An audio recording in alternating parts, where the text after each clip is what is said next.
نحمد اللہ تعالی ونصلی ونسلم علی رسولہ المجتبی وعلی آلہ وصحبہ وبارک وسلم دائما ابدا اما بعد اعوذ باللہ من الشیطان الرجیم بسم اللہ الرحمن الرحیم إن عدة الشهور عند الله 12 شهرا في كتاب الله يوم خلق السماوات والأرض منها 4 حرم ذلك الدين القيم فلا تظلموا فيهن أنفسكم وقاتلوا المشركين كافة كما يقاتلونكم كافة واعلموا أن الله مع المتقين آمنت بالله صدق الله مولانا العظيم قال الله تبارك وتعالى جل وعلا في شأن حبيبه مخبرا وآمرا إن الله وملائكته يصلون على النبي يا أيها الذين آمنوا صلوا عليه وسلموا تسليما اللهم صل وسلم وبارك على سيدنا ومولانا ونبينا محمد النبي الأمي الكريم وعلى آله وأصحابه أجمعين الصلاة والسلام عليك يا سيدي يا رسول الله وعلى آلك وأصحابك يا سيدي يا حبيب الله الصلاة والسلام عليك يا سيدي يا رحمة للعالمين وعلى آلك وأصحابك يا سيدي يا سيدي يا سيدي يا خاتم النبيين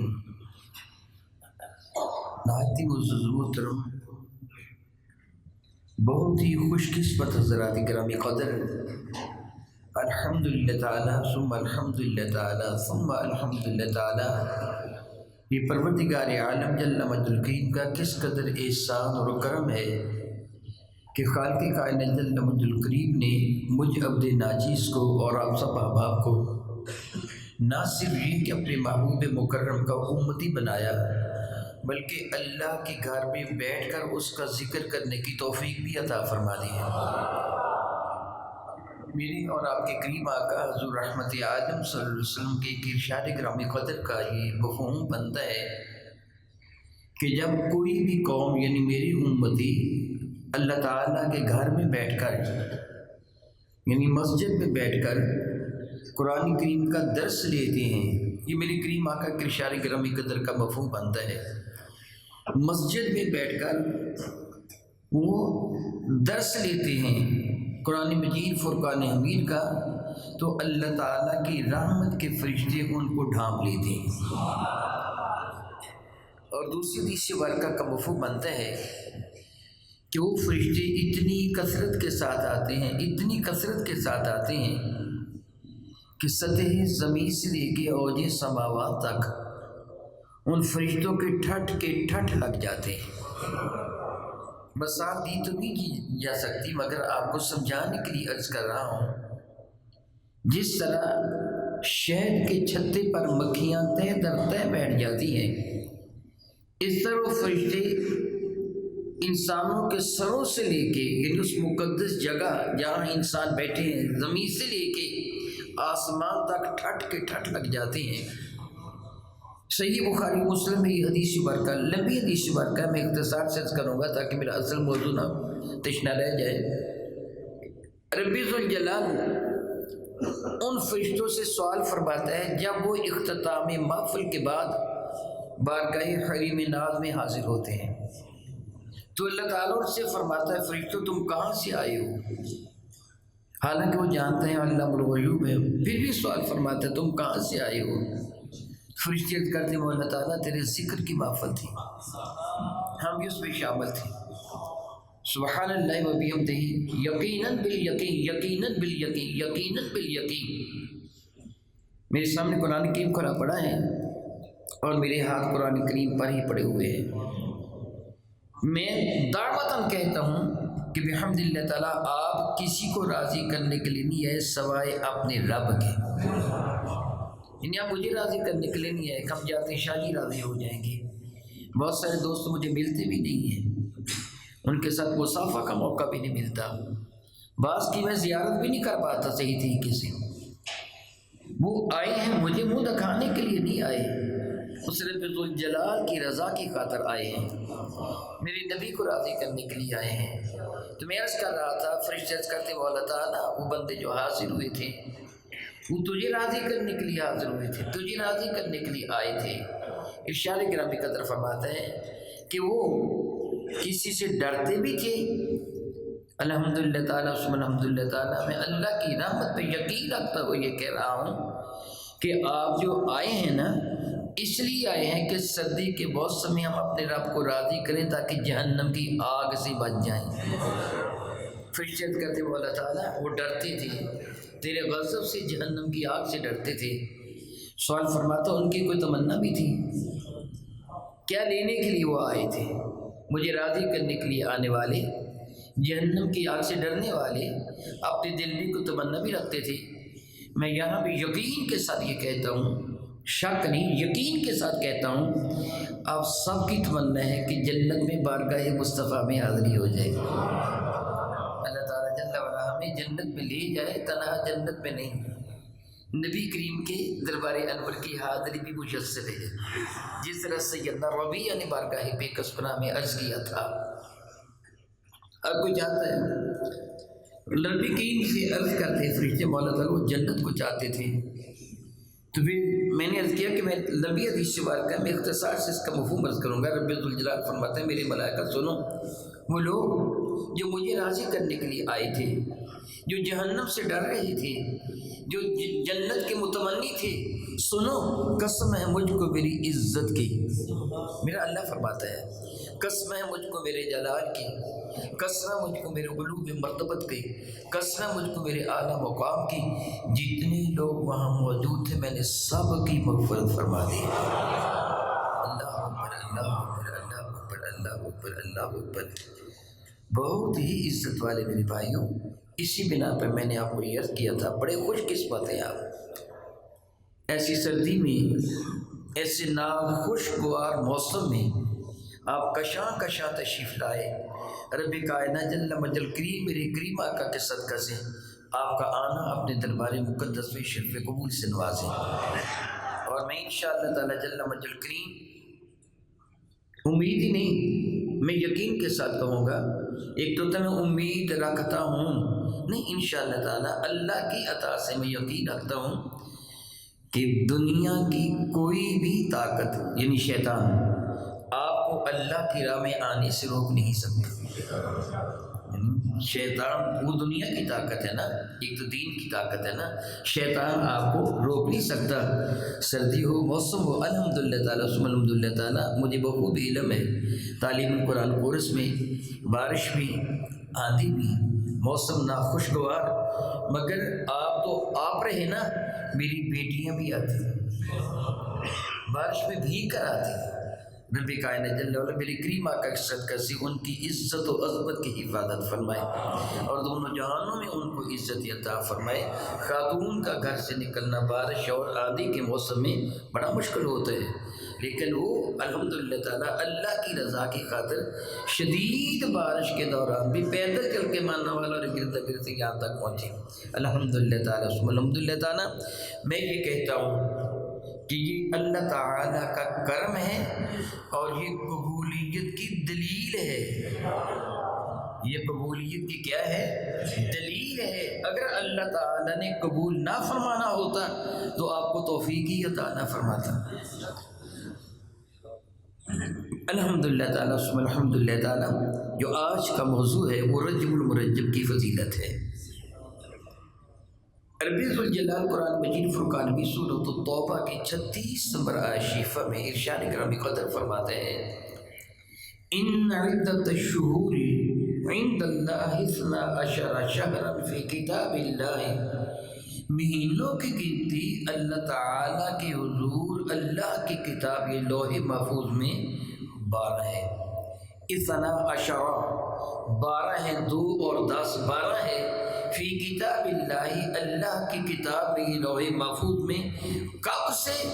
یوم خلق السماوات والارض، جب سے اللہ نے زمین و آسمان کو تخلیق فرمایا ہے، جب یہ سورج اور چاند کا آنا اور جانا شروع ہوا ہے، جب سے ایام کی تخلیق فرمائی، دن پیدا کیے۔ اور آپ جانتے ہیں کہ ہمارے لیے دن کا آغاز سورج کے طلوع سے ہوتا ہے اور دن کا انجام سورج کے غروب پر ہوتا ہے۔ ہم اسے ایک دن تصور کر لیتے ہیں، دن اور رات کو ملا کر کامل دن مان لیا جاتا ہے۔ جب سے یہ سورج کی کشتی چلی، رب کائنات نے زمین کو بنایا، آسمان کو بنایا، اجرام فلکی یہ محو حرکت ہوئے، تب سے رب کائنات نے مہینوں کی گنتی 12 رکھی ہے۔ اشارہ فرماتا ہے جب سے زمین و آسمان کو تخلیق کیا، جب سے یہ نظام شمسی متحرک ہوا، اس وقت سے ہی مہینوں کی گنتی 12 رکھی ہے۔ میرا اللہ شارع گرامی قدر فرماتے ہیں کہ منہا اربعۃ حرم، ان 12 مہینوں میں 4 مہینے حرمت والے رکھے۔ گویا جب سے اللہ تعالیٰ نے مہینوں کو پیدا فرمایا، اسی وقت سے ان مہینوں کو حرمت والا، احترام والا، عزت والا، عظمت والا، شرف والا، کرامت والا بنا دیا۔ ذالک دین القیم، یہی مضبوط ترین دین ہے، اس میں کوئی تبدیلی، کوئی تغیر نہیں ہے۔ فلا تظلموا فیہن، ان مہینوں میں تم ظلم نہ کرنا۔ جو بھی ظلم کرتا ہے، جون سا ظلم بھی کرتا ہے، دراصل وہ کسی پر نہیں، اپنی جان پر ظلم کرتا ہے۔ یہ 2 قسمیں نا، ایک براہ راست اپنی جان پر ظلم کرتا ہے، یعنی وہ گناہ کرتا ہے۔ ظلم کا لفظی معنی اندھیرا بھی ہوتا ہے، اور چیز کو اپنی اصل جگہ سے ہٹا کر رکھنا بھی ہوتا ہے۔ چیز کو اس کی اصل جگہ سے ہٹا کے رکھا جائے نا تو ظلم ہے۔ میں سادہ سے لفظوں میں اس کی مثال دوں گا۔ حق بنتا ہے الف کا، آپ وہ حق دے دیتے ہیں بے کو، آپ نے کیا کیا؟ چیز کہاں رکھنی تھی؟ الف پر رکھ لیا آپ نے، یعنی ایک جگہ سے چیز کو ہٹا کر دوسری جگہ رکھ دینا جس کے لائق وہ نہ ہو۔ اللہ اکبر، اللہ اکبر۔ اے میرے نبی کے غلاموں، رب نے آپ کو پیدا کیا جنت کے لیے، جہنم میں نہ جائیں۔ اپنی جانوں پر ظلم نہ کریں، اپنی جانوں پر ظلم نہ کریں۔ کوئی بھی گناہ کرے اپنی جان پر ظلم کرے گا، جو کسی کے ساتھ زیادتی کرے گا بظاہر اس کے ساتھ زیادتی کرتا ہے، حقیقتاً وہ اپنی جان پر ظلم کرتا ہے کہ اس کی سزا اس کو ملے گی۔ رب کریم ارشاد فرماتے ہیں کہ فلا تظلموا فیہن انفسکم، ان مہینوں میں اپنی جانوں پر ظلم نہ کرو۔ ویسے تو کبھی بھی ظلم نہ کرو، لیکن ان مہینوں کی عظمت کا تقاضا ہے کہ کم از کم ان مہینوں میں تو کچھ شرم کرو، حیا کرو، اپنے آپ پہ ظلم تو نہ کرو۔ وقاتل المشرکین، ہاں البتہ کافروں کو قتل کرو، کافہ، ہر وقت، کما یقاتلونکم کافہ، جس طرح وہ تمہارے ساتھ ہمہ وقت لڑائی کرتے ہیں۔ یعنی تمہیں منع کرے، حرمت والے مہینوں میں لڑائی سے منع کر دیا گیا تھا، تو اگر کافر باز نہ آئیں تو پھر ان کی ٹکائی کی جائے گی۔ مسلمان ہاتھ باندھ کے بیٹھے رہیں کہ ان مہینوں میں ہم لڑائی نہیں کریں گے، کافر حملہ کر دیں، ان کو نقصان پہنچائیں، تو ان کو چھٹی نہیں دی جائے گی، ان کا مقابلہ کیا جائے گا۔ وَاعْلَمُوا، اچھی طرح جان لو، ان اللہ مع المتقین، اللہ تعالیٰ متقی لوگوں کے ساتھ ہے۔ اس جگہ مجھے ایک بات یاد آئی اور میں عرض کر دینا ضروری خیال کرتا ہوں، آپ بھی، میری بیٹیاں، میری بہنیں بھی سن رہی ہیں اور آپ بھی سن رہے ہیں، آپ بھی بیٹیوں والے ہیں، بہنوں والا، میں بھی بیٹیوں والا ہوں، بہنوں والا ہوں۔ میرے پاس بعض خواتین آتی ہیں، آپ جانتے ہیں کہ میرا ایک منصب ہے، میں طبیب بھی ہوں جس کو حکیم کہا جاتا ہے، اور اللہ تعالیٰ کے احسان و کرم ہے، اپنے نبی کی نسل سے پیدا کر دیا، اللہ نے اس بنا پہ عزت دے دی، دین کا نوکر بنا دیا، الحمدللہ تعالیٰ، اللہ تعالیٰ نے عزت دے دی۔ یہ والدین، میرے والدین کی دعاؤں کا صدقہ ہے۔ میں عرض کر رہا تھا بعض خواتین آتی ہیں اور آ کے کہتی کہ شاہ جی کوئی وظیفہ بتا دو، میرا خاوند مجھ پہ زیادتی کرتا ہے. جس طرح عام طور پر خواتین یہ کہتی ہیں، حالانکہ ساری سچی نہیں ہوا کرتی، کہہ دیتی ہیں خاوند زیادتی کرتا ہے، تو میں وظیفہ یہ بتایا کرتا ہوں بیٹی یا باجی، میں اسے کہا کرتا ہوں کہ تم صبر کرو. کیا کرو؟ صبر کرو، اپنے خاوند کی نافرمانی نہیں کرنی. وہ تجھے برا بھلا بھی کہے نا، خاموش رہنا ہے. وہ پہلے تو تھوڑا بہت پریشان ہو جاتی ہے کہ میں نے یہ وظیفہ پوچھا جی الٹا مجھے کہہ رہے ہیں کہ تو صبر کر. میں کہتا ہوں یہ بہترین وظیفہ ہے بیٹی، تو مجھے بتا میرے اللہ کا یہ ارشاد گرامی قدر تجھے یاد ہوگا نا کہ اللہ صبر کرنے والوں کے ان اللہ مع الصابرین، اللہ صبر کرنے والوں کے ساتھ ہے. بیٹی وظیفے کی ضرورت ہی نہیں، جب تو صبر کرے گی تو تیرے ساتھ کون ہو جائے گا؟ اللہ ہو جائے گا، پھر تیرا کوئی کچھ بگاڑ نہیں سکے گا. یہی وظیفہ کر لو کہ اگر خاوند تم پہ زیادتی کرے تم صبر کر لینا، جب تم صبر کرو گی تو اللہ تعالیٰ تمہارے ساتھ ہو جائے گا، تو پھر تمہیں کسی وظیفے کی تو ضرورت ہی رہ جاتی. یہاں مجھے یاد آیا یہ جملہ پڑھ کے کہ اللہ فرماتا ہے تم متقی بن جاؤ، میرا وعدہ کرتا ہوں میں تمہارے ساتھ ہوں. ان اللہ مع المتقین، اللہ متقیوں کے ساتھ ہے. اگلی امر میں کہ انما النسیء زیادۃ فی الکفر یضل بہ الذین کفروا، جو نسیء ہے یہ کفر میں زیادتی ہے، اور کافر کس کے ساتھ گمراہی میں مزید اضافہ کرتے ہیں. یحلونہ عاما ویحرمونہ عاما، کبھی کسی مہینے کو کسی سال حلال قرار دے دیتے ہیں، کسی سال حرام قرار دے دیتے ہیں. یہ کفر میں زیادتی ہے. میں تھوڑی سی وضاحت کر دوں، مہینوں کی گنتی 12 ہے، بچہ بچہ جانتا ہے، آپ بھی جانتے ہیں نا، بچہ بچہ جانتا ہے. اتنی عام سی بات کو قرآن کریم میں اس قدر اہتمام کے ساتھ ذکر کرنے کی ضرورت کیا تھی؟ یہ کہ عام سی بات ہے، بچہ بچہ جانتا ہے کہ مہینوں کی گنتی 12 ہے. پھر اللہ تعالیٰ نے بڑے اہتمام کے ساتھ اس کا ذکر قرآن کریم میں فرمایا کہ مہینوں کی گنتی 12 ہے. جب سے زمین و آسمان کو تخلیق فرمائے گا اسی وقت سے 12 ہیں. ان میں 4 حرمت والے ہیں. مطلقاً فرما دیا جاتا کہ سال کے مہینوں میں 4 حرمت والے، یہ نہ بتایا جاتا ہے کہ گنتی 12 ہے. ان عدت، تعداد گنتی 12 ہے، یہ نہ بھی کہا جاتا تو کیا تاریخ تھا. دراصل سبب یہ ہے رب کائنات کے 10 مقدس میں سب کے دل ہیں، وہ ایمان والا ہے یا کافر ہے، دل اللہ کے 10 قدرت پہ ہے. وہ جدھر چاہے گھما دے، جدھر چاہے نہ گھمائے، جو چاہے فیصلہ فرما دے. کسی کی جرت نہیں کہ اس کے فیصلے میں معاذ اللہ تعالیٰ معاذ اللہ تعالیٰ ٹانگ اڑائے، جرت نہیں ہے. اللہ نے ان مہینوں کو حرمت والے بنایا. کب سے بنایا؟ جب سے زمین و آسمان کو تخلیق فرمایا. میرے اللہ کا پروگرام اچانک نہیں ہے. رب کائنات نے جو بھی کرنا تھا، ما کانا وما ہوا کائن، جو ہوا جو ہونا تھا اس قلم کو حکم دے دیا تو سب کچھ لکھ دے. یہ فیصلے ہو چکے ہیں، یہ اس میں تبدیلی نہیں ہوتی. وہ قضائے مبرم و معلق کا جو مسئلہ ہے کہ دعا سے تبدیلی ہو جاتی ہے. جس طرح حضرت سیدنا آدم علیہ نبینا علیہ السلام کی دعا سے حضرت سیدنا داؤد علیہ السلام کی عمر میں اضافہ ہو گیا تھا، یہ تبدیلی بھی اللہ کے حضور پہلے سے مقدر ہے. یہ نہیں کہ اچانک واقعہ پیش ہے اور اللہ کو ایسے کرنا پڑا، نہیں. اللہ تعالیٰ جانتا ہے کون دعا کرے گا، کس کے لیے کرے گا، اور میں اس کے صلہ میں کیا عطا کروں گا. یہ فیصلے ہو چکے ہیں. زمین و آسمان تخلیق نہیں ہوئے تھے. اللہ تعالیٰ نے میرے نبی کی تخلیق کے بعد لوح و قلم کو تخلیق فرمایا تھا. اسی وقت یہ سارے فیصلے فرما دیے گئے تھے، کس کس نے پیدا ہونا، کیا کیا ہونا ہے. تو گویا اللہ کو اسی وقت یہ فیصلہ فرما دیا تھا. اللہ کو معلوم ہے، وہ جانتا ہے کہ میں نے ان پر حج بیت اللہ فرض فرمانا ہے.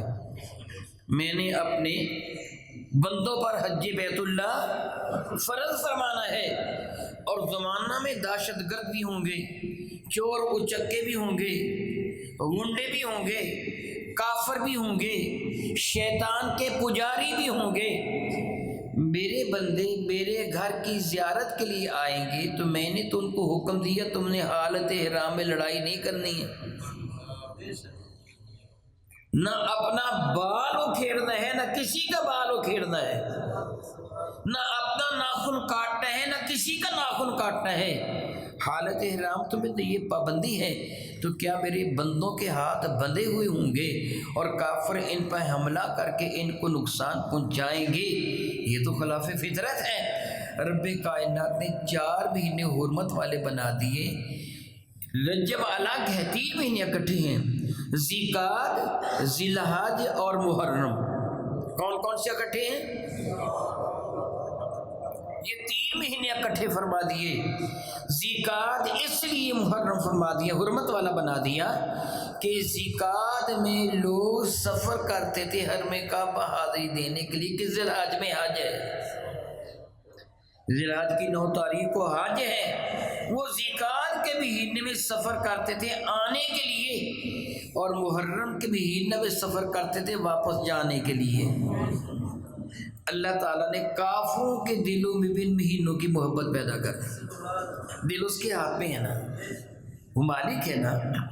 اللہ نے کافروں کے دلوں میں بھی ان مہینوں کا احترام پیدا کر دیا، اس لیے مکہ مکرمہ کے کافر بھی زمانہ جاہلیت میں ہر وہ برا کام کرتے تھے جس سے رب نے منع کیا، مگر حیران کن حقیقت ہے کہ ان مہینوں کا احترام وہ بھی کرتے تھے۔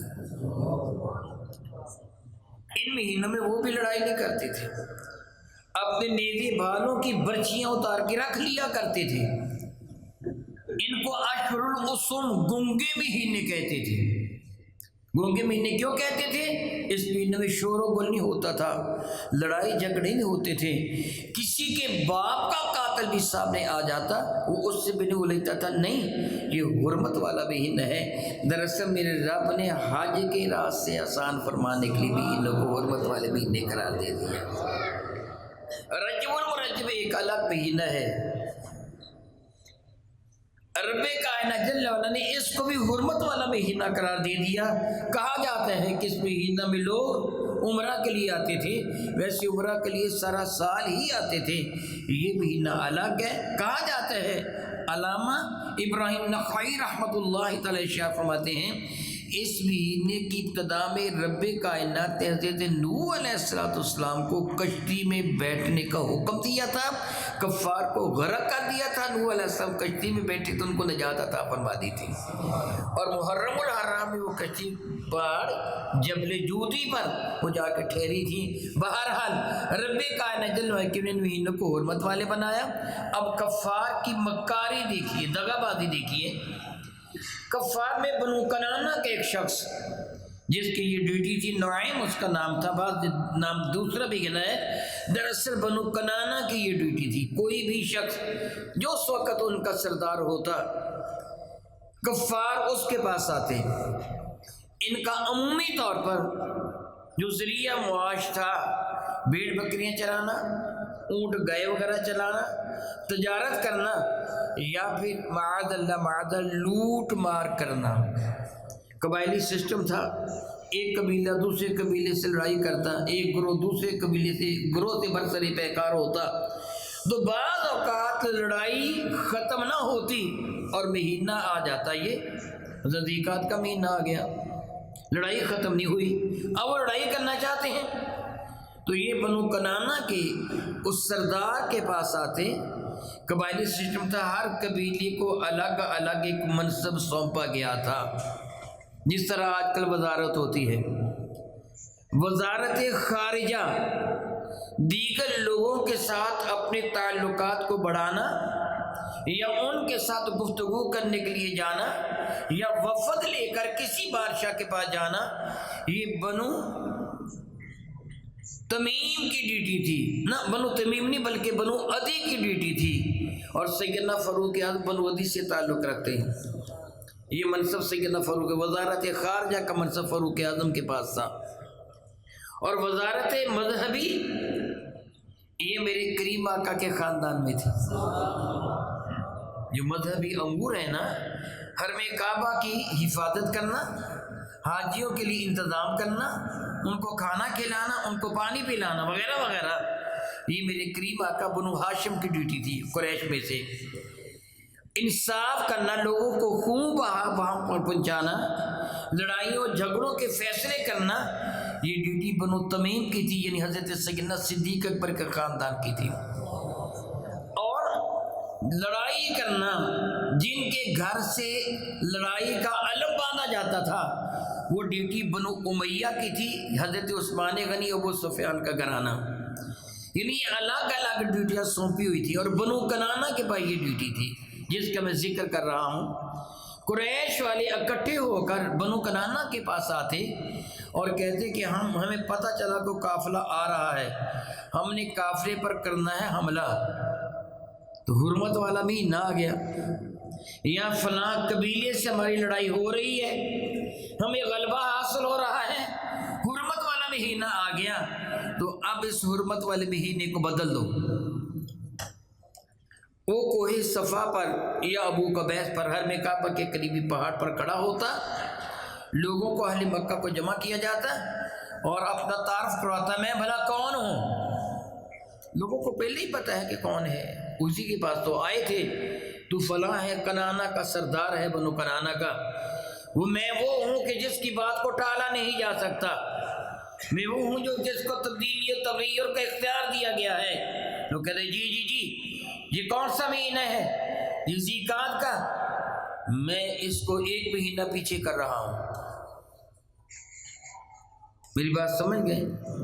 میں اس کو شوال بنا رہا ہوں۔ مہینہ کون سا ہوتا جی؟ وہ کیا بنا دیتا؟ شوال بنا دیا میں نے۔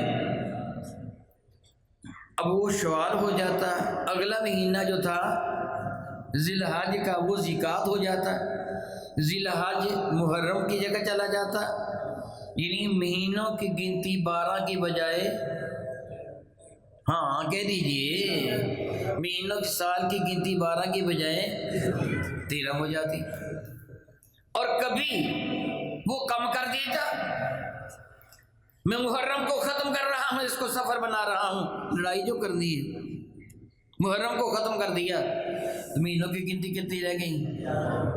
11۔ اللہ اکبر اللہ اکبر اللہ۔ ابو بکر فرماتے ہیں جب میرے کریم آقا حضور سید عالم صلی اللہ علیہ وسلم فتح مکہ کے وقت تشریف لائے، آپ نے حج بیت اللہ کی نا فتح مکہ کے بعد، تو میرے نبی نے فرمایا الحمدللہ الحمدللہ تعالیٰ، کبھی مہینہ سال تھا 11 مہینوں کا، کبھی تھا 13 مہینوں کا، ایسے تھا نا، کبھی 12 مہینوں کا، کبھی 11 کا، کبھی 12 کا، کبھی 13 کا، تو کمی بیشی ہوتی رہتی تھی نا۔ میری بات کو آپ نے سمجھنا ہے، رمضان کبھی سردی میں آتا ہے، کبھی ایسے ہے نا، 10 دن کی کمی بیشی ہوتی رہتی ہے نا، تقریباً 10 دن کی کمی بیشی ہوتی رہتی ہے، اس لیے رمضانوں پر کبھی سردی میں آتا ہے، کبھی گرمی میں آتا ہے۔ آپ کہیں رمضان گھوم کر پھر دسمبر میں آ گیا، کہہ سکتے ہیں نا۔ میرے کریم آقا فرمایا گیا الحمدللہ، اللہ کا کتنا کرم ہے کہ زمانہ گھوم کر اپنی اصلی جگہ پر میرے زمانہ میں آ گیا ہے، اور میں نے جو حج کیا ہے نہ محرم میں کیا ہے، نہ ذیقعد میں کیا ہے، نہ سفر میں کیا ہے، حج کے مہینے میں ہی حج کیا ہے۔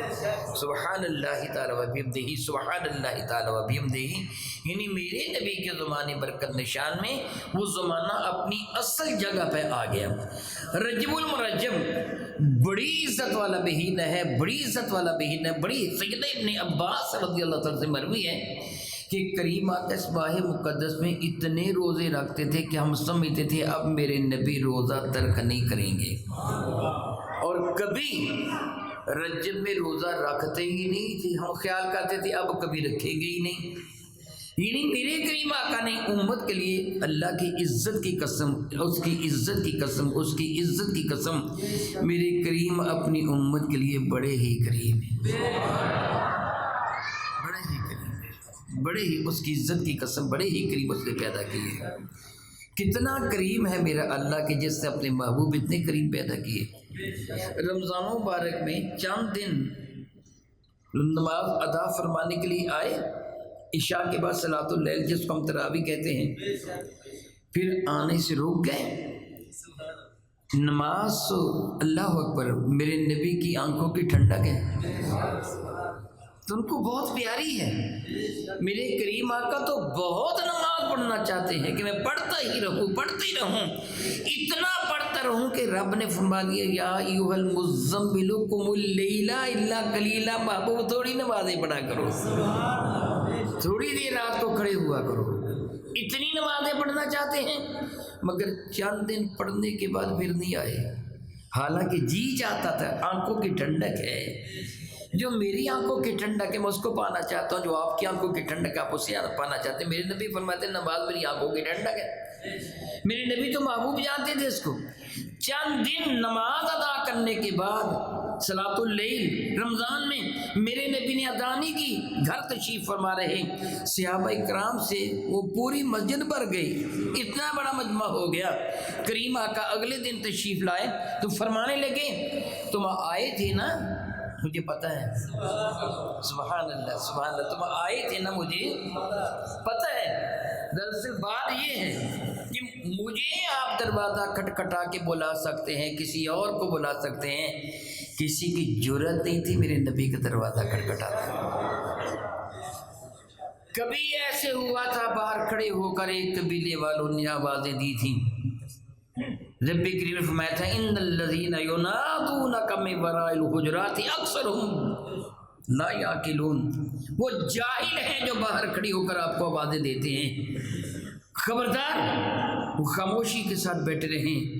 محبوب ضرورت ان کو ہے، تمہیں نہیں، تم تو کریم ہونا ہے، اس بنا پہ ضرورت ہے۔ کیا ضرورت ہے؟ بطور مثال کہتا ہوں، آپ مجھے ملنے کے لیے آئے اور آپ نے مجھ سے کچھ لینا ہے، تو ضرورت تو آپ کو ہے، مجھے تو نہیں ہے۔ میری بات آپ سمجھ رہے ہیں؟ تو رب فرماتا محبوب ان کو ضرورت ہے نا، وہ بیٹھے رہے ہیں حتی تخرج الیہم، تیرے جی چاہے تو ان کے پاس آ، وہ بیٹھے رہے انتظار کریں، وہ محتاج ہیں، تمہارا جب جی چاہے واپس آئیں۔ تو میرے کریم آقا رسول نبی کی زمانے برکت نشان میں یہ طریقہ کار تھا۔ یہ آج کل کے زمانے کی طرح جس طرح ہم نے مجھے گھڑی لگا رکھی ہے اور وقتوں کا تعین کر رکھا ہے، اتنے بج کے اتنے منٹ پر فرض نماز ہوگی، یاد رکھیے میرے سامنے قرآن پاک کھلا پڑا ہے، مسجد میں بیٹھا ہوں، یہ بدعت ہے۔ کیا ہے بنا؟ یہ کیا ہے؟ کوئی گھڑیاں نہیں تھی میرے کریم کے زمانے پر، اس زمانے، آج بھی ایسے میرے نبی کا زمانہ ہے، یعنی ظاہری یاد مبارک کوئی گھڑیاں نہیں تھی، صحابہ کے زمانہ میں کوئی گھڑیاں نہیں تھی، تابعین تبع تابعین کے زمانہ میں کوئی گھڑیاں نہیں تھی، نماز کے اوقات کا کوئی تعین نہیں تھا۔ آج ہم سیخ پا ہو جاتے ہیں، مولوی صاحب 2 منٹ لیٹ ہو جائیں تو آسمان سر پہ اٹھا لیتے ہیں، مولوی لیٹ ہو گیا۔ میرے کریم کے زمانے برکت نشان میں ایسے نہیں تھا۔ کیا طریقہ کار تھا؟ سیدنا بلال رضی اللہ تعالیٰ اذان دے دیتے، پھر انتظار کرتے، جب معمول کے نمازی آ جاتے جو عام طور پر روزانہ آتے ہیں، پھر حضرت بلال کا عمل کیا ہوتا ہے؟ یہ حدیث مبارکہ ہے، میں ذمہ داری کے ساتھ عرض کر رہا ہوں۔ میرے نبی کے دروازے انور پہ کھڑے ہو کر سلام عرض کر دیتے، میرے نبی کے دروازے پہ کھڑے ہو کے سلام عرض کر دیتے۔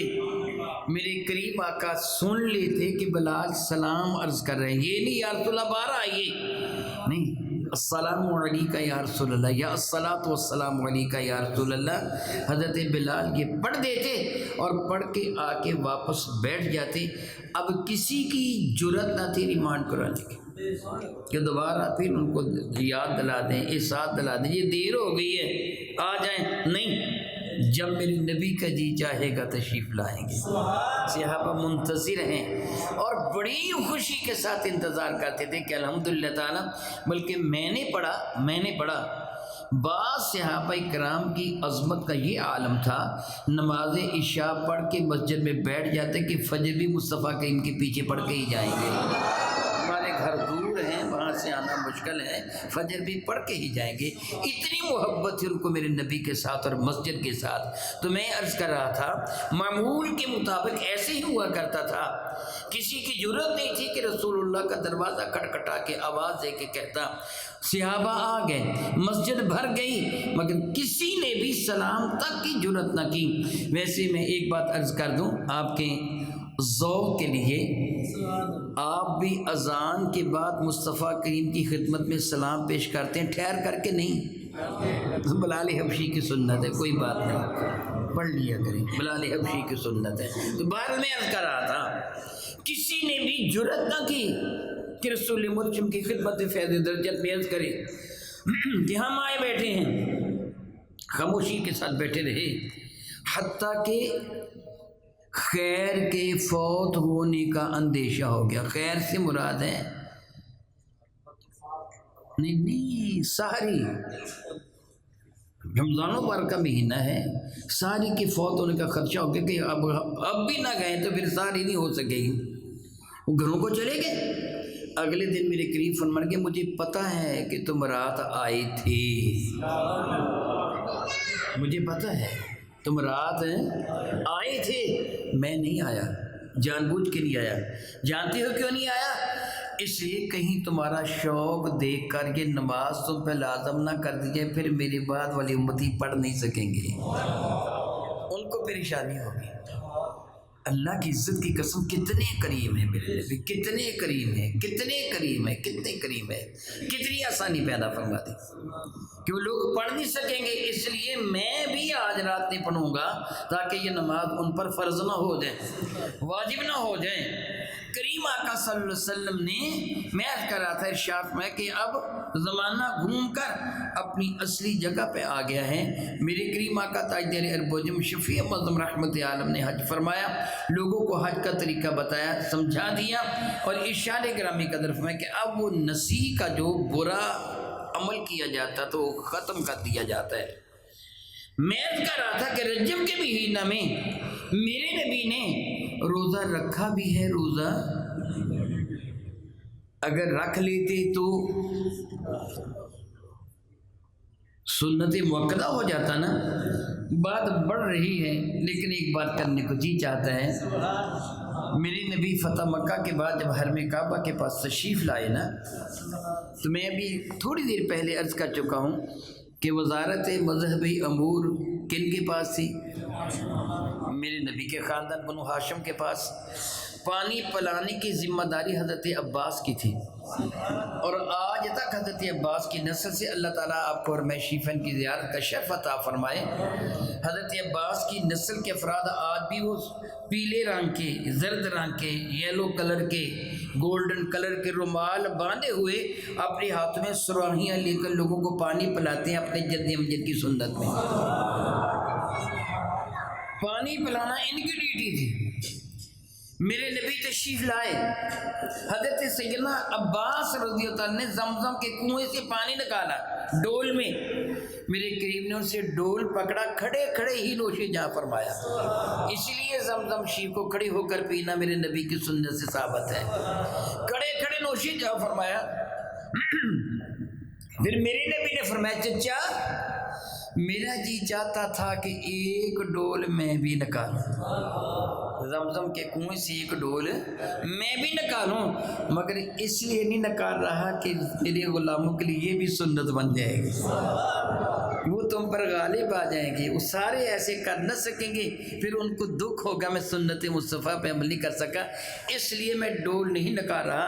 اللہ کی عزت کی قسم میرے نبی کتنے کریم ہیں، اپنی امت کا کتنا خیال فرماتے ہیں کہ میں نے ڈول نکالا تو ان کے لیے بھی نکالنا سنت ہو جائے گا۔ وہ ہر کوئی چاہے گا میں سنت کو پورا کروں، وہ کر نہ سکیں گے۔ اللہ اکبر، اللہ اکبر، اللہ اکبر۔ بہت ساری باتیں ذہن میں آ رہی، پھر میرا اصل موضوع رہ جائے گا۔ میرے آقا کتنے کریم ہیں۔ اس ماہ مقدس میں اللہ تعالیٰ نے ہم پر بڑا احسان فرمایا، ویسے اس کی عزت کی قسم نبی کا امتی بنا کر جتنا بڑا احسان کیا اتنا بڑا احسان کوئی بھی نہیں ہے۔ لقد من اللہ علی المؤمنین اذ بعث فیہم رسولا، بڑا احسان کیا اللہ تعالیٰ نے اپنا محبوب مکرم ہمیں عطا فرما کر۔ حضور کے صدقہ سے اللہ تعالیٰ نے ہمیں بہت بڑی ایک نعمت عطا فرمائی۔ میں آپ کو گزارش کروں گا اس نعمت کو کبھی بھی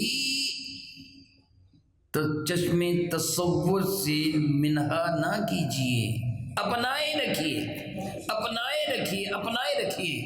کچھ چیزیں ہوتی ہیں جن کا تقاضا فطرت کے ساتھ ہوتا ہے، جس طرح آپ اچھی طرح جانتے ہیں، ہم کتنا بھی صاف ستھرا لباس پہنیں، اس نے میلا کچیلا ہونا ہے۔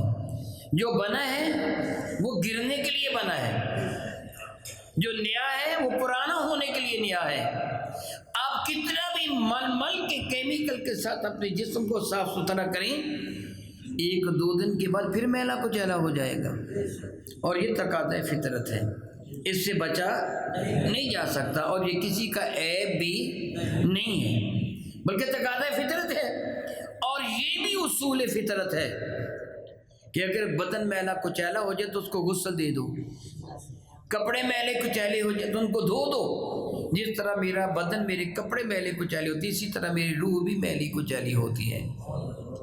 صبح سے لے کے شام تک نہ جانے میری آنکھیں کتنے گناہ کرتی ہیں، نہ جانے میری زبان کتنے گناہ کر بیٹھتی ہے، نہ جانے میرے ہاتھ کتنے جرم کر بیٹھتے ہیں، نہ جانے میرے پاؤں کتنی غلط راہوں کی جانب اٹھ جاتے ہیں۔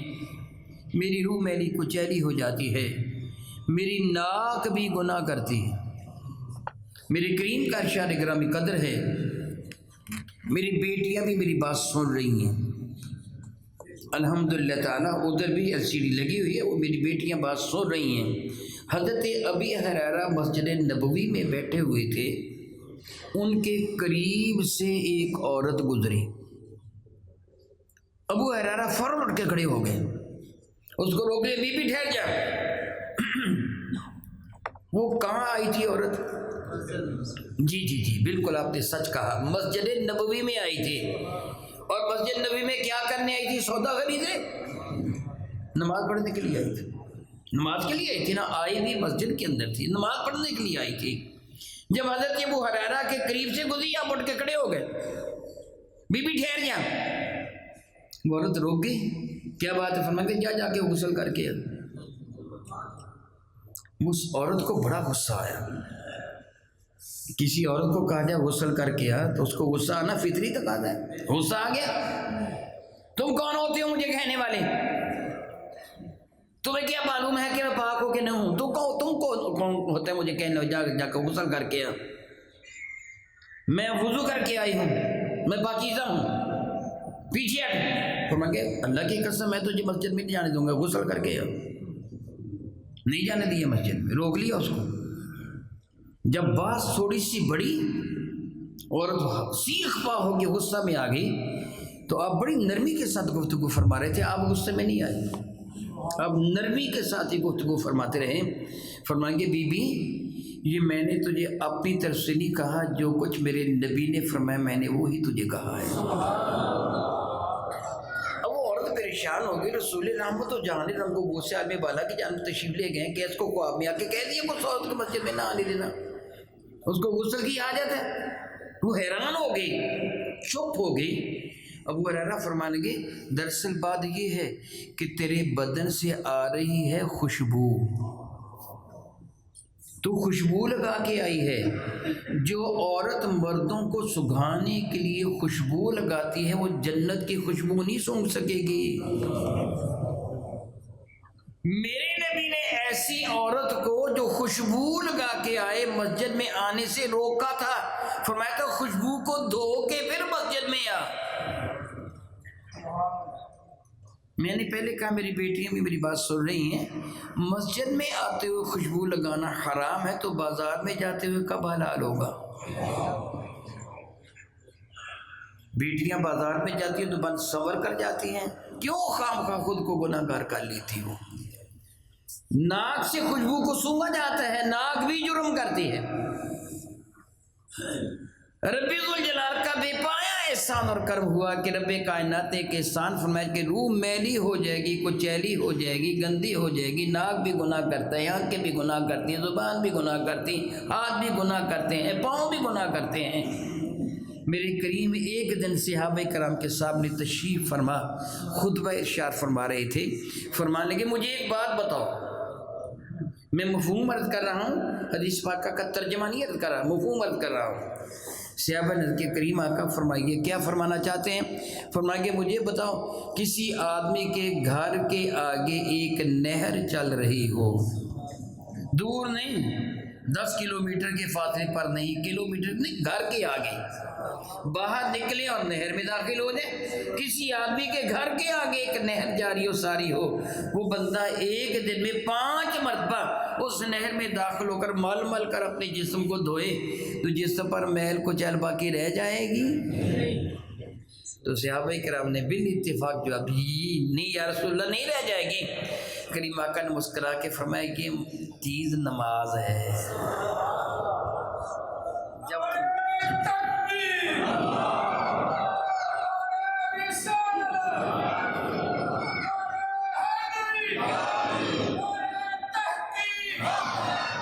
یہ مثال نماز کی ہے، جو آدمی 5 وقت نماز ادا کرتا ہے، اللہ اکبر اللہ اکبر اللہ اکبر، نماز تو نماز ہے نا، مبادیات نماز، جو نماز کی ابتدائی چیزیں ہیں، نماز نہیں، جن کو نماز کے لیے شرائط قرار دیا گیا ہے، من جملہ ان میں سے طہارت۔ سیدنا عثمان غنی رضی اللہ تعالیٰ عنہ نے ایک صبح، جب آج کل کا موسم تھا،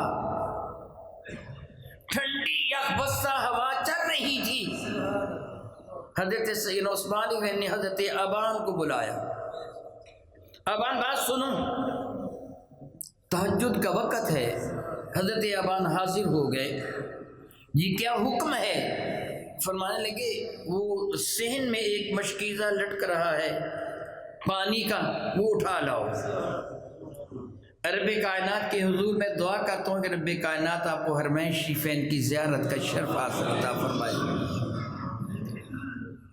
حضرت عثمان غنی کا گھر کہاں تھا؟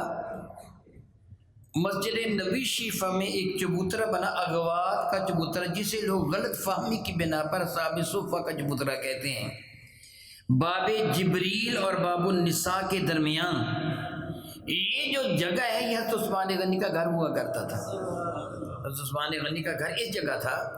تو باب جبریل سے لے کے باب البقیع کے درمیان ایک جنگلہ سا بنا ہوا ہے، وہ حضرت عثمان غنی کے بیٹھنے کی جگہ ہوا کرتی، جہاں لوگوں کے ساتھ ملاقات کیا کرتے تھے۔ آپ نے فرمایا گھر صحن میں مشکیزہ پانی کا لٹک رہا ہے، وہ اٹھا لاؤ۔ ابان اٹھا لائے، فرمانے کہ وضو کروا، ٹھنڈا پانی ہے، یک بستہ رات ہے، ہلکی ہلکی بوندا باندی بھی ہے، ٹھنڈا پانی، وضو کیا، وضو کر کے مکمل فرما کے وضو اٹھ کے کھڑے ہو گئے اور کھڑے ہو کر مسکرا پڑے۔ کیا کیا کھڑے ہو کر؟ یہاں میں ضمناً ایک اور حدیث مبارکہ عرض کر دوں، اس وقت ذہن میں آ گئی۔ سیدنا فاروق اعظم رضی اللہ تعالیٰ عنہ سے یہ حدیث مبارکہ مروی ہے کہ کریم آقا نے ارشاد گرامی قدر فرمایا کہ وضو کر کے کھڑی ہو کر آسمان کی جانب دیکھ کر پڑھ لو اشہد اللہ الہ الا اللہ وحدہ لا شریک لہ واشہد ان محمدا عبدہ ورسولہ۔ وضو کرنے والے تیرے لیے جنت کے 8 دروازے کھل جاتے ہیں۔ ابھی نماز نہیں پڑھی، ابھی نماز ہے، مبادیات نماز ہے، نبی تو نماز کی تیاری کر رہا ہے۔ اذا قمتم الی الصلاۃ فاغسلوا وجوہکم، نماز کی تیاری کرو تو اپنے چہرہ تو وضو کر لیا کرو۔ ابھی تو نماز نہیں پڑھی، عثمان غنی کھڑے ہو کے مسکرا دیے۔ پھر حضرت ابان سے فرمانے کو تو جانتا ہے میں کیوں مسکرایا ہوں؟ تو ابان کہنے لگے اللہ تعالیٰ جانتا ہے، میں تو نہیں جانتا، مجھے کیا پتا آپ کیوں مسکرائے ہیں، یہ تو آپ کو پتا ہے نا۔ حضرت عثمان غنی نے ایک ٹھنڈی سی سانس لی، بھری، فرمانے لگے ایسا ہی موسم تھا، یوں ہی یخ بستہ رات تھی، اسی طرح ٹھنڈی ٹھنڈی خنک ہوا چل رہی تھی، یوں ہی ہلکی پھلکی بوندا بادی تھی، یہی جگہ تھی، اسی جگہ میرے نبی نے ٹھنڈے پانی سے وضو کیا تھا۔ آج میرا جی چاہا میں اپنے نبی کی سنت پہ عمل کر لوں۔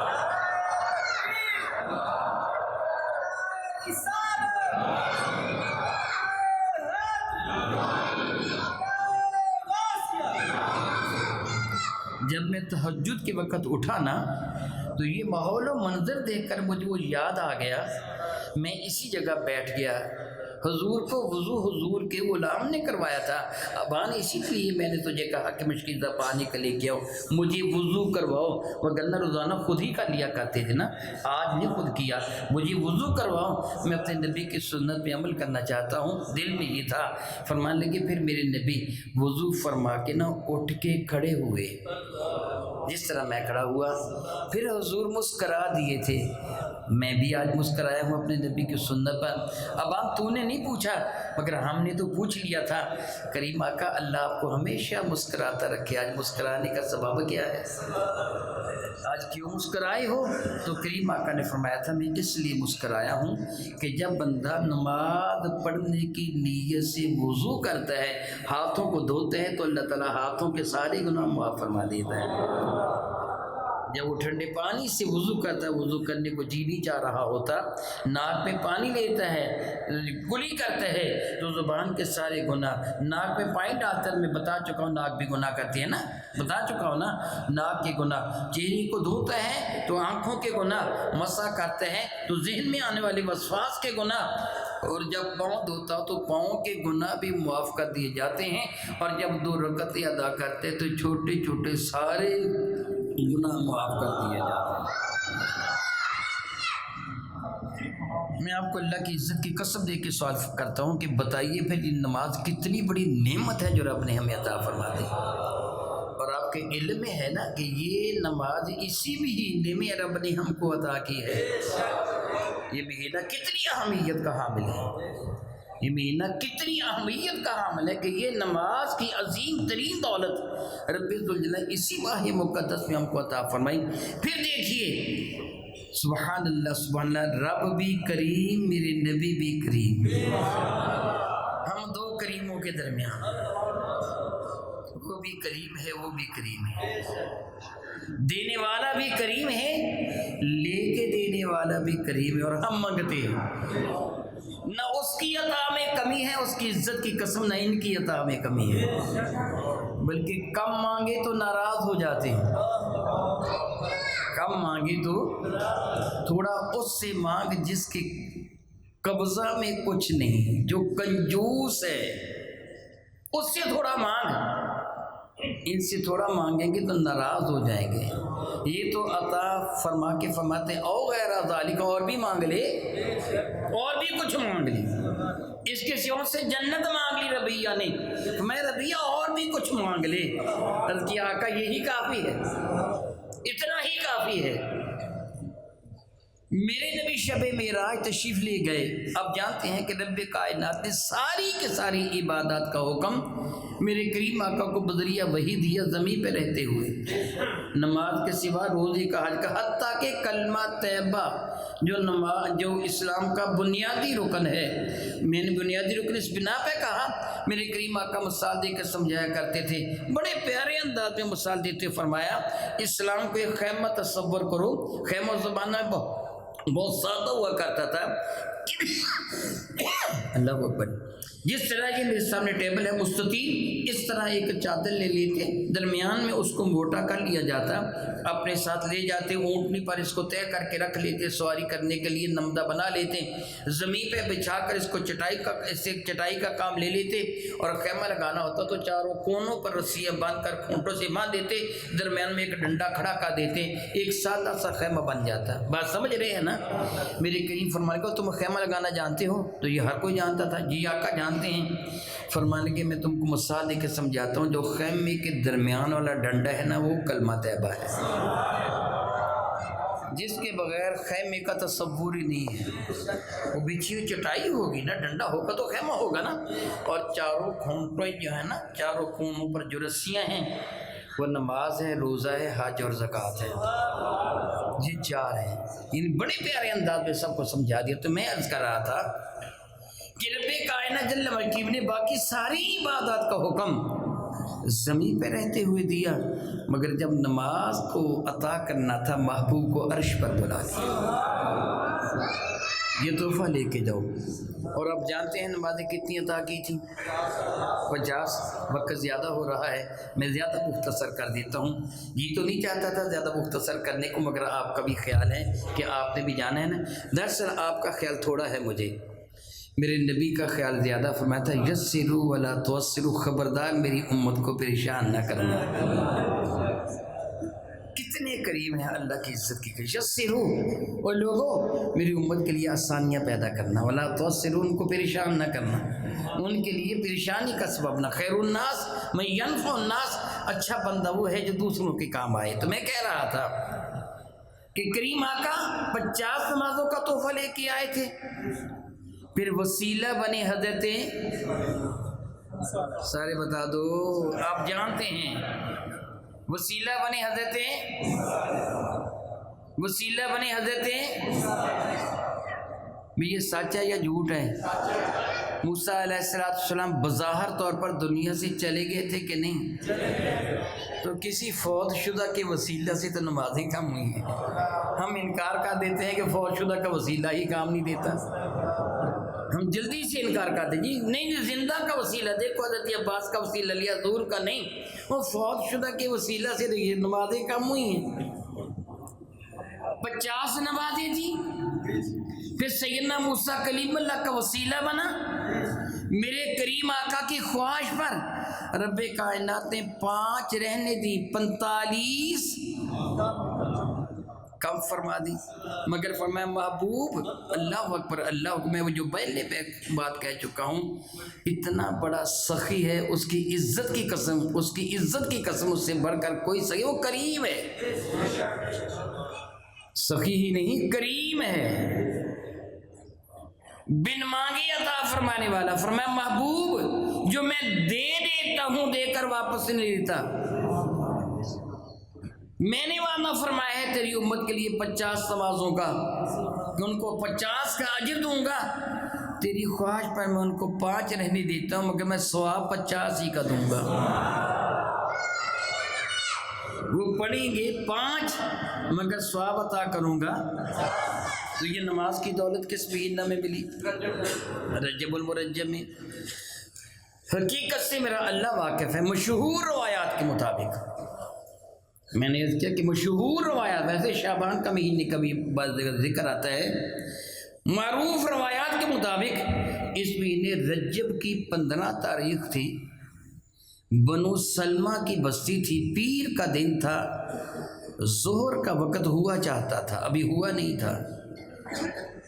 سیدنا برا بن معرور رضی اللہ تعالی عنہ، ان کے ہاں میرے نبی تشریف فرما تھے۔ نبی کریم آپ کو حرمین شریفین کی زیارت کا شرف عطا فرمائے۔ بنو سلمہ کی بستی وہی ہے جو حضرت سیدنا جابر بن عبداللہ کی بستی ہے، اسی بستی میں آپ رہتے تھے، اور مسجد قبلتین اسی بستی میں بنی ہوئی ہے، بنو سلمہ کی بستی میں۔ میرے نبی ان کی حویلی میں جلوہ فرما تھے، تعزیت کے لیے تشریف لے گئے تھے، ان کی بیوی نے میرے نبی کے لیے کھانا تیار کیا، کریم جو تشریف لائے تھے، محبت کی انتہا ہے، گھر میں کریم تشریف لائیں تو ایسے ہی تشریف لے جائیں، کھانا تیار کیا۔ دیکھیے میں بہت ہی حقیر ایک معمولی سا بندہ ہوں، دین کا چھوٹا سا نوکر، اپنے نبی کے غلاموں کا ادنا سا غلام، مگر میں یہاں آیا تو اب کتنی تعداد میں آ گئے، تو جب میرے نبی وہاں تشریف فرما ہوئے ہوں گے تو پھر صحابہ کا عالم کیا ہوگا۔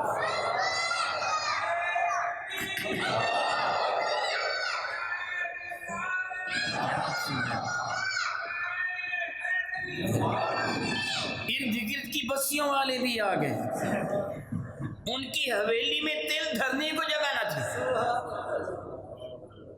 اسی دوران جبریل بھی بارگاہ بے کس پناہ میں حاضر ہو گئے، سلام نیاز عرض کیا، تو میرے کریم فرمانے لگی آج تک قبلہ تھا بیت المقدس، قبلہ کا لفظ معنی ہوتا ہے جو سامنے ہوتا ہے، کیا بلا جو مد مقابل، اس کو قبلہ کہہ دیتے ہیں، اسی سے لفظ استقبال ہے کہ کسی کے مد مقابل آنا، یعنی اس کو سامنے آ کے ریسیو کرنا۔ حضرت سیدنا ابراہیم علیہ نبی علیہ السلام نے حرم کعبہ بنایا تھا، طواف اسی کا کیا جاتا تھا، حج اسی کا کیا جاتا ہمیشہ سے، اور اسی کی جانب منہ کر کے عبادت کی جاتی تھی۔ جب حضرت سیدنا داؤد کا زمانہ ہے، یہ بنی اسرائیل سے ہیں، وقت زیادہ ہونے کا اندیشہ وغیرہ میں ڈیٹیل آپ کو عرض کر دیتا، اختصار کے ساتھ کہتا ہوں۔ ابراہیم علیہ السلام کے دو بڑے بیٹے حضرت اسماعیل، چھوٹے بیٹے حضرت اسحاق، حضرت اسحاق کے بیٹے حضرت یعقوب کا لقب اسرائیل ہے، باقی سارے نبی ان کی نسل سے پیدا ہوئے۔ حضرت اسحاق کی نسل سے بڑے بیٹے کا نام تھا اسماعیل، ان کی نسل سے میرے نبی تشریف لائے۔ تو سمجھ آ جائے گی، دراصل یہ قبلہ تھا بنی اسرائیل کا، حضرت داؤد نے اس کی بنیاد رکھی تھی، حضرت سلیمان نے اس کو مکمل کیا تھا، اور اس کا نام ہیکل سلیمانی تھا۔ اس کا نام کیا تھا؟ بیت المقدس کا نام کیا تھا؟ ہیکل سلیمانی، اس کا یہ نام تھا۔ اور بنی اسرائیل بعد والے سارے اسی کی جانب منہ کر کے نماز ادا کرتے تھے۔ رب کو منظور تھا میرا محبوب دونوں قبلوں کو شرف عطا فرما دے، بیت المقدس کو بھی شرف عطا فرما دے، حرم کعبہ کو بھی شرف عطا فرما دے۔ میرے کریم آقا 13 سال اعلان نبوت فرمانے کے بعد مکہ مکرمہ میں تشریف فرما رہے، 53 برس کی عمر میں میرے کریم آقا رسول رحمت نے ہجرت فرمائی، یہاں تشریف لائے، دوسرا سال تھا، ماہ ربیع الاول کو میرے کریم آقا مدینہ طیبہ جلوہ فرما ہوئے تھے۔ اگلے سال کا ربیع الاول گزرنے کے بعد مشہور روایات کے مطابق رجب المرجب کا مہینہ تھا، یہ دن تھا، جبریل حاضر ہوئے تو میرے کریم فرمائے گئے، جبریل میرا جی چاہتا ہے کہ میرا قبلہ حرم کعبہ ہو جائے جو میرے جدی امجد نے بنایا ہے، میں چاہتا ہوں۔ تو جبریل نے کہا کہ آقا میں تو ہوں مامور من اللہ، رب کے حکم کا پابند، آپ کو بھی خواہش ہو جاتی مجھے بھی خواہش ہو جاتی ہے، آپ کو پیاس لگتی مجھے بھی بھوک لگتی ہے، تمنا ہوتی ہے، وہ دکھ ہوتا ہے، درد ہوتا ہے، خوشی ہوتی ہے، غم ہوتا ہے، فرشتے ان چیزوں سے پاک اور مبرہ ہیں۔ وہ جو میں کعبہ بن جائے، بار بار نماز کے دوران آسمان کی جانب یاد رکھ، تجھے بھی حکم ہے مجھے بھی حکم ہے، خبردار اگر نماز پڑھتے ہوئے تو نے آسمان کی جانب دیکھا تو ڈر کہیں اللہ تعالیٰ قیامت کے تجھے انتا کر کے نہ اٹھائے، خبردار نگاہ جھکا کے رکھ۔ میرے گیر نے فرمایا لومڑ کی طرح دائیں بائیں بھی نہ دیکھ، کتے کی طرح کلائیاں بھی نہ، جانوروں کا نام لیے، کتے کی طرح کلائیاں نہ بچا، مرغ کی طرح ٹھونگنا مار، اونٹ کی طرح اٹھ کے کھڑا ہوا کر، نماز کو خوشو خضوع کے ساتھ پڑھا کرو، نہیں اجازت دائیں بائیں دیکھنے کی۔ تو دائیں بائیں دیکھے گا میرا رب ناراض ہو جائے گا، اتنا ناراض ہو جائے گا ڈر ہے کہ تجھے اندھا نہ کر دے۔ تو دیکھے گا رب ناراض ہو جاتا ہے، میں دیکھوں گا رب ناراض ہو جاتا ہے۔ محبوب دیکھ رہے تو رب کو پیار آ گیا، محبوب دیکھ رہے تھے نا بار بار، رب کو پیار آ گیا، جبریل کو بھیج دیا۔ دوسری رکعت ہے، علامہ سیوطی فرماتے دوسری رکعت ہے، جبریل حاضر ہو گئے، آ کر کیا یا رسول اللہ قد نرا تقلب وجہک فی السماء، رب فرماتا ہے اس میں کوئی شک، قد تحقیق کے لیے ہے، اس میں کوئی شک نہیں، میں رب اعلان کرتا ہوں، نرا تقلب وجہک فی السماء، ہم تمہارا چہرہ بار بار آسمان کی جانب اٹھتا ہو دیکھ رہے ہیں، قد نرا تقلب وجہک فی السماء فلنولینک قبلۃ ترضاها، محبوب ہم تیرا قبلہ وہ بناتے ہیں جس سے تو راضی ہے۔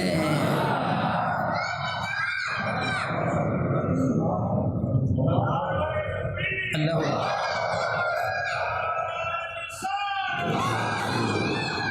وہ قبلہ بناتے جس سے،